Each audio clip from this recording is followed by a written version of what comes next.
in my kitchen, a little dancing, a little cooking, and a little fun. And today we're just going to practice our steps. And remember, we learned side to side, so that's what we're going to do today. Ready? Side. There we go. That's it. Remember to stay straight. There we go. So today we're learning how to make enchiladas, and we're making the sauce from scratch. So I hope you're ready. So I'm going to give you the ingredients. What I like to do is I like to mix my chilies. So I use California, New Mexico, and Guadillo. And also, if you want to make it spicy, you can always use a little bit of chile de árbol. That's up to you.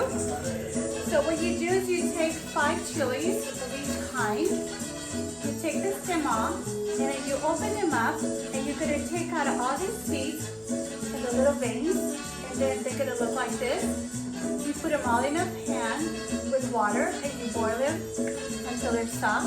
Once they're soft, you're going to put them in the blender with a little bit of garlic, like 3 cloves of garlic, a little bit of salt, and you're going to blend it until it's very fine. You're going to put the pan with a little bit of oil, and then you're going to strain the chile into the pan, and then you're going to let it simmer. Add a little bit more salt if it needs to, and a little bit of ground cumin. So once that's done, you're going to put it aside. It's going to be very good. And then you take your little hard tortillas, you're going to dip it into the sauce, and you're going to put it in the pan, and then you're going to turn it until it's hot.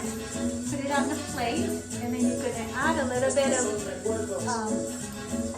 cheese, Monterey cheese, and the trick to this is to also grate the onion with the cheese mixed together. So you're going to put some of that on top of the tortilla, and then you do the same thing for another tortilla. You put it on top. And then once you're done with that, you're going to fry an egg and put it on top. And it's going to look like this. This used to be my dad's favorite. He would have it for breakfast or for dinner. Very good. So I hope you liked my class today. I hope to see you next week. Thank you so much. Los quiero. Adios.